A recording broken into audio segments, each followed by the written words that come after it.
Isso mesmo. E muita gente aqui, cara, muita gente mesmo perguntando, pedindo pra gente falar um pouco do Submarino. Opa! Vamos falar do Titanic, né? Então, explicar pra galera, né? A empresa lá é uma empresa que faz isso, tá, cara? Não é o primeiro mergulho desse submarino, não. Ele já tinha mergulhado várias vezes.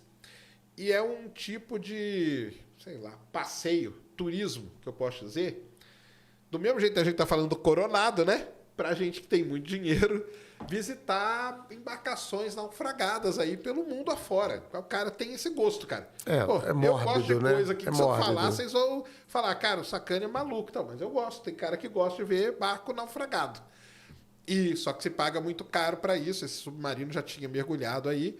E aí ele foi mergulhar o Titanic, né? Para ver o Titanic. O Titanic, o problema dele, cara, é que ele tá muito fundo, né? É uns 4 mil. 4 mil? Chega a 4 mil, né? 4 mil. 4 mil metros. Uma outra coisa que eu falo pro pessoal, o fundo do mar, cara, não é uma... Você vê no desenho, tudo liso, porque o cara não vai desenhar do jeito que é, cara.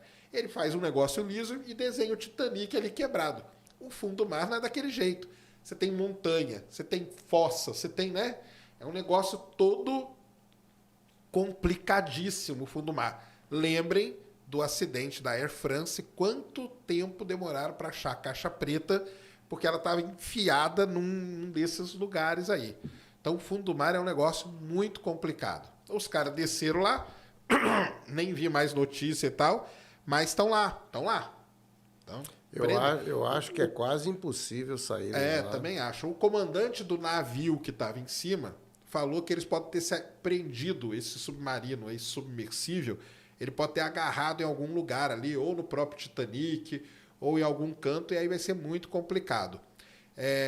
Uma primeira coisa, tá, pessoal? Que tem muita gente falando que esse submarino levou a internet do Elon Musk. Ele não levou, cara. Porque a internet do Elon Musk é uma antena. Não tem como você descer uma antena dentro do mar, cara.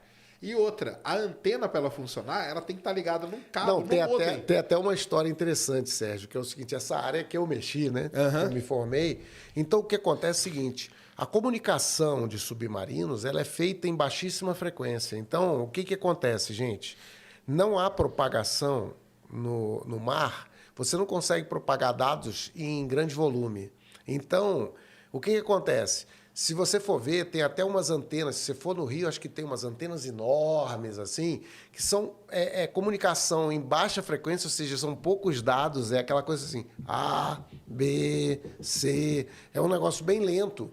Então, como que era feita a comunicação? Alguns submarinos desses, eles têm um cabo que une ao cara e que ele pode fazer um tráfego de informação. Esse submarino, que é o Tethered, né, que a gente fala. Esse submarino específico não tem cabo. Não tem. Né? Então, na realidade, é bastante temerário, né? Eu estava até lendo que teve um cara teve lá que um desses aí lá. que não quis ir, quando ele ficou sabendo como que era feito o submarino e tal. É um negócio meio experimental e não sei o quê. E o pessoal tá até brincando, falando que o do Iberê é até melhor. Eu não duvido, não, porque o Iberê tomou todos os cuidados com o submarino dele. E aí eu falo, que era movido ao joystick e tal. O ser movido ao joystick não tem nada, cara, porque o cara meio que ele quis mostrar que a simplicidade que é aquele equipamento que ele fez. Não tem nem escotilha, porque os caras iam ver numa tela de computador também, né?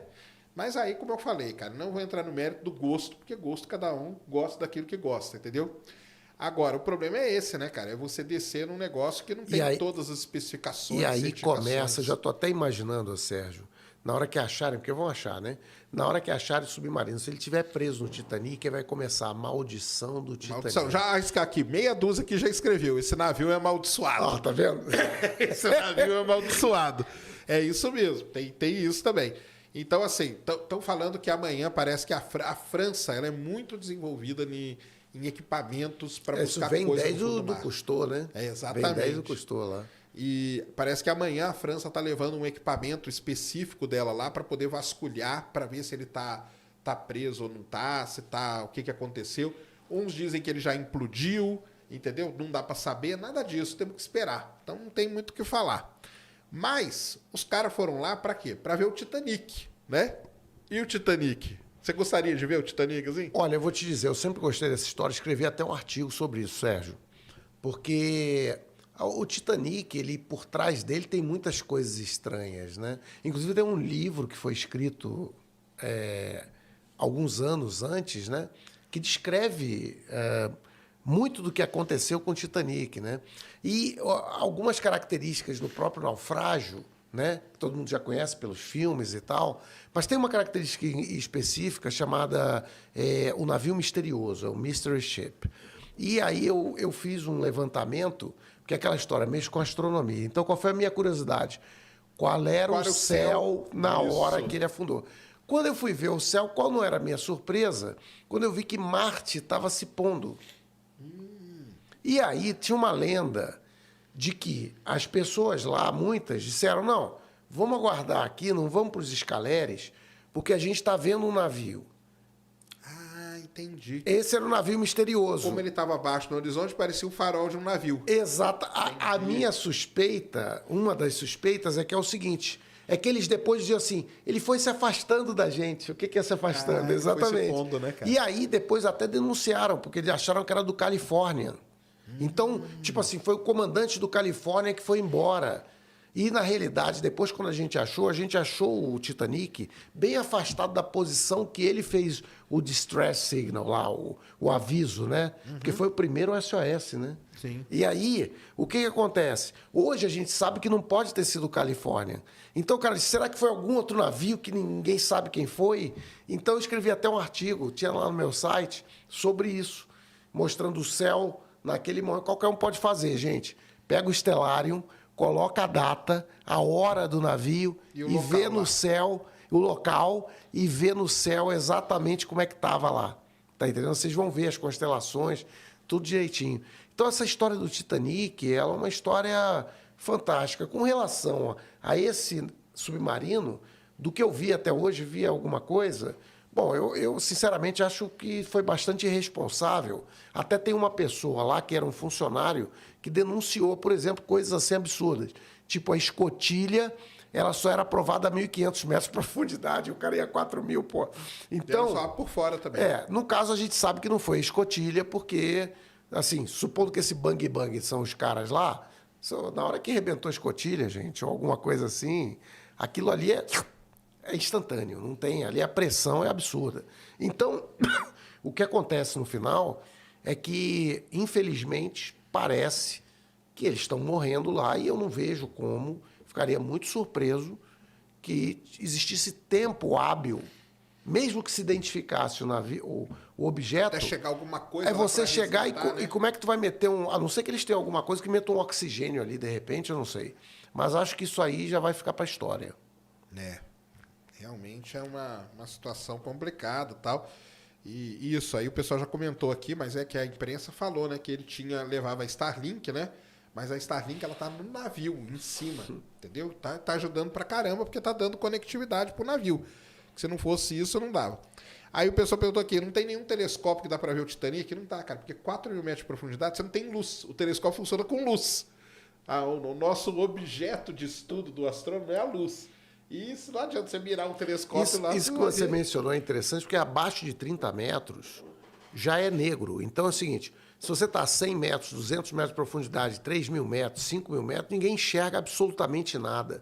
E se vocês forem ver, interessante, você já viu aquele que eles mandam lá para baixo? Aquele holofote para ver 3 metros de distância, cara, é um holofote desses de estádio de futebol. Os ROV, então, que a gente chama. Eu já vi muito ROV, que eu trabalhei embarcado. E eu muitas vezes ia acompanhar o cara nos ROV ali, entendeu? Descendo e tal, porque às vezes prende uma coisa, às vezes tem peixe que prende na árvore de Natal, que você chega com esse ROV, com a garrinha dele, dá uma cutucada pro peixe sair e ir embora, entendeu? Podia descer um negócio desse? Poderia, mas aí são pouquíssimos que aguentam. O problema do Titanic é isso, galera. Ele profundidade é 4 quilômetros, cara. Então aguentar a pressão de 4 quilômetros não é... Esses ROV aí que a Petrobras tem funciona a 2.500, 2.800 no máximo, entendeu? De lâmina d'água. Não chega a 4 quilômetros. É pressão violentíssima, cara. É uma pressão violentíssima. Não é qualquer coisa que aguenta, né? O Leonardo aqui falou assim, ó. Queria muito que a gente falasse do submarino e tal. Ele ficou encucado com uma coisa. Por que não tem um cabo? Por que ele não é tethered, né? Como a gente fala, né? Cara, não tem, porque é o estilo, tipo do submersível que o cara criou. Ele criou para ser um negócio independente, né? Exatamente. Ele não queria ficar amarrado a nada, ele queria ter uma liberdade e tal. Então, é assim, não tem cabo, não é que é obrigado a ter cabo, né? O dele não tem, porque ele foi feito para ser desse jeito, né? Então, é isso. E uma outra coisa que ele perguntou aqui é como que os caras perderam a localização. Cara, localização disso aí é um negócio complicado, né? Porque...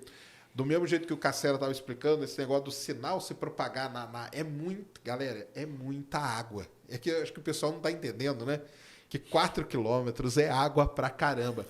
Não é fácil de entender. Por exemplo, o cara que mora num lugar que tem montanha, vamos lá. O Pico do Jaraguá aqui, ou vamos falar no Corcovado, no Rio de Janeiro. A gente está falando, gente, de 6 corcovados de altura de água.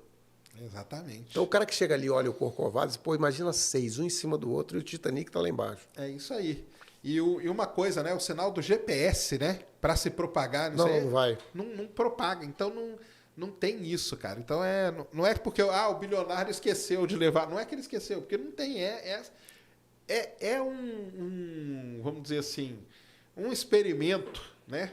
Que, na verdade, na minha opinião, não devia ser feito, não. Mas, como falei, não vou discutir o gosto dos caras. Né? Ou faz um lugar, mergulha aí 50 metros, aqui na costa brasileira. Né? Eu digo para você que nem 5 metros eu não ia aguentar num negócio desse. Não, né? Agora, por isso que os submarinos, de verdade, se eles querem comunicar em grande quantidade de dados, eles têm que ficar perto do... Eles levantam uma antena, assim, fica bem perto da água. Isso. Que aí levanta uma antena e consegue. Mas debaixo da água não consegue. Debaixo não dá, cara. Não dá, entendeu? O Egner que fez uma pergunta legal, que falou que você falou bastante do Monte Palomar e tal, né?